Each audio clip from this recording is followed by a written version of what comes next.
வணக்கம், இது உங்கள் ஜேஆர் மாஸ்டர் சமையல். நம்ம இன்றைக்கி என்ன பார்க்க போகிறோன்னா தக்காளி சூப்பு எப்படி வைக்கிறதுன்னு பார்ப்போம். இதுக்கு தேவையான பொருட்கள்: ஒரு 4 தக்காளி, பழுத்த தக்காளியாக எடுத்துக்கோங்க. ஒரு 2 பெரிய வெங்காயம் எடுத்து பொடியாக கட் பண்ணி வச்சுக்கோங்க. உங்கள்கிட்ட சின்ன வெங்காயம் இருந்தாலும் நீங்கள் அதை எடுத்துக்கலாம். ஒரு 6 பச்சை மிளகாய், 1.5 ஸ்பூன் மல்லித்தூள், கொஞ்சமாக பாசிப்பருப்பு உங்களுக்கு தேவைன்னா எடுத்துக்கோங்க, இல்லைன்னா வேணாம். இதில் தாளிக்கிறதுக்காக பூண்டு, ஜீரகம், சோம்பு வச்சுருக்கேன். உங்களுக்கு இந்த பட்டை, பூ, இந்த ஃப்ளேவர் பிடிக்கலன்னா நீங்கள் பூண்டு, ஜீரகம், மிளகு மட்டும் சேர்த்துக்கலாம். இதில் மிளகு, சோம்பு, ஜீரகம் வச்சுருக்கேன். இதை நீங்கள் இந்த மாதிரி மிக்சியில் பொடி பண்ணி வச்சுக்கோங்க.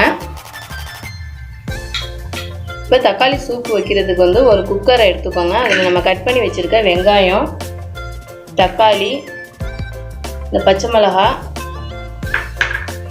ஊற வச்சு எடுத்து வச்சுருக்க இந்த பாசிப்பருப்பு இதெல்லாம் சேர்த்துக்கோங்க.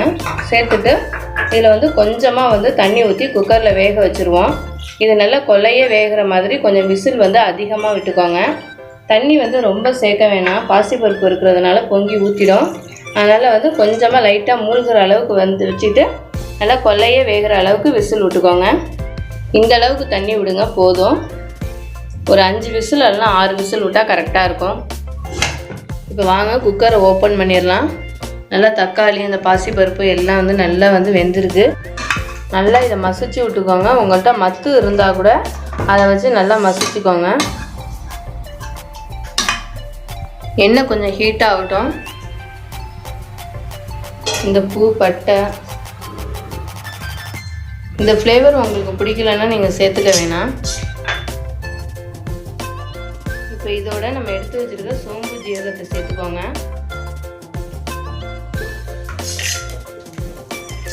இதோட பூண்டையும் சேர்த்துக்கோங்க. இதோட நம்ம நுணுக்கி வச்சுருக்க அந்த மிளகு, ஜீரகம், சோம்பு அந்த தூளையும் சேர்த்துக்கோங்க.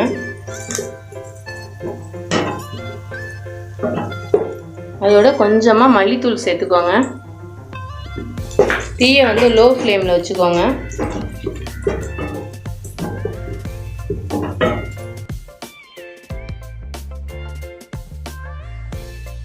நம்ம வேக வச்சு எடுத்து வச்சுருக்க அந்த தக்காளி, பச்சை மிளகாய், இந்த தண்ணியை சேர்த்துக்கோங்க. குக்கரில் உள்ள தண்ணியை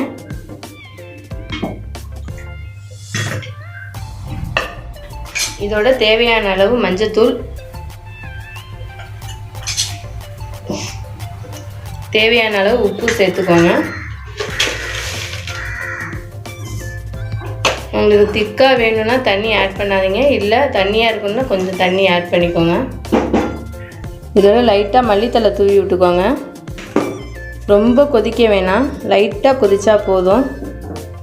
உங்களுக்கு தண்ணி வேணும்னா இன்னும் கொஞ்சம் ஆட் பண்ணிக்கோங்க. இதை ஒரு மூடி போட்டு மூடிடுவோம். லைட்டாக கொதி வந்தோடனே ஆஃப் பண்ணிவிடுவோம். அவ்வளோதாங்க, தக்காளி சூப்பு லைட்டாக கொதி வந்துடுச்சு. இந்த அளவுக்கு கொதி வந்தால் போதும், நீங்கள் அடுப்பை ஆஃப் பண்ணிடலாம். அவ்வளோதாங்க தக்காளி சூப். ரொம்ப ஈஸியாக சிம்பிளாக செஞ்சிடலாம்.